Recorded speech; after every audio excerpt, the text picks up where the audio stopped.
नमस्कार, आप मुझे देख रहे यूथ वॉइस पर। मैं हूं पीयूष प्रियदर्शी आपके साथ। कई मीडिया वेबसाइट्स में रविवार यानी कि कल आई रिपोर्ट के मुताबिक भारतीय मंत्रियों, विपक्षी नेताओं और पत्रकारों के फोन नंबर उस लीक डेटाबेस में पाए गए हैं जिसमें इजरायली स्पाईवेयर पेगासस का इस्तेमाल किया गया था। साथ ही कहा गया है कि इस लिस्ट में तकरीबन 300 से ज्यादा भारतीय मोबाइल नंबर भी पाए गए हैं। वहीं इस पूरे मामले में भारत सरकार ने हैकिंग में शामिल होने से इनकार किया है। केंद्र सरकार ने कहा है कि विशिष्ट लोगों पर सरकारी निगरानी के आरोपों का कोई ठोस सबूत, कोई ठोस आधार या इससे जुड़ी कोई सच्चाई नहीं है। साथ ही कहा कि भारत एक मजबूत लोकतंत्र है जो अपने सभी नागरिकों को मौलिक अधिकार के रूप में निजता के अधिकार को सुनिश्चित करने के लिए प्रतिबद्ध है। लेकिन इस पूरे मामले में आखिरकार क्यों बरपा है हंगामा, आइए आपको बताते हैं। देखिए, मीडिया रिपोर्ट्स में कहा गया है कि लीगल कम्युनिटी से जुड़े लोग, बिजनेसमैन, सरकारी अधिकारी, वैज्ञानिक, एक्टिविस्ट और अन्य के नंबर इस लिस्ट में शामिल है। साथ ही कहा गया है कि इस लिस्ट में 300 से ज्यादा भारतीय मोबाइल नंबर पाए गए हैं। मीडिया रिपोर्ट्स में यह भी बात कबूली गई है कि डेटाबेस में 40 से अधिक पत्रकार, 3 प्रमुख विपक्षी हस्तियां, एक संवैधानिक प्राधिकरण, सुरक्षा संगठनों के वर्तमान और पूर्व प्रमुख और अधिकारी और कई बिजनेसमैन के नाम शामिल हैं।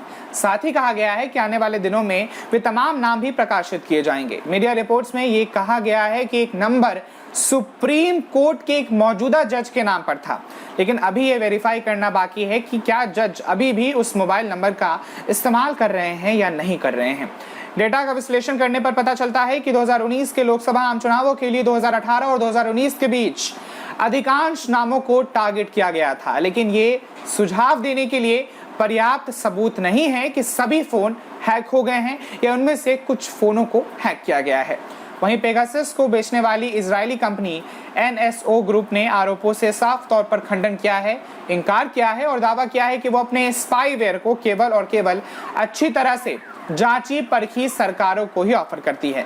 हालांकि भारत सरकार या मोदी सरकार ने हैकिंग में शामिल होने से इनकार करते हुए कहा है कि विशिष्ट लोगों पर सरकारी निगरानी के आरोपों का कोई ठोस सबूत या आधार या इससे जुड़ी कोई सच्चाई नहीं है, तो आरोप आप कैसे लगा सकते हैं। मीडिया रिपोर्ट के अनुसार सूचना के अधिकार यानी कि राइट टू इंफॉर्मेशन के एक पुराने जवाब की ओर इशारा करते हुए कहा गया है कि सरकारी एजेंसियों की तरफ से कोई अनधिकृत अवरोधन नहीं किया गया है, लेकिन पेगासस स्पाईवेयर की खरीद या उपयोग से स्पष्ट रूप से इनकार नहीं किया जा सकता है, क्योंकि मीडिया रिपोर्ट्स के अनुसार टारगेट संख्याओं से जुड़े कुछ फोनों पर किए गए फॉरेंसिक टेस्ट से पेगासस स्पाईवेयर की तरफ से टारगेट करने के साफ संकेत मिलते हैं और उस पर भी अगर फोन आईफोन है तो ये काम और ज्यादा आसान हो गया है।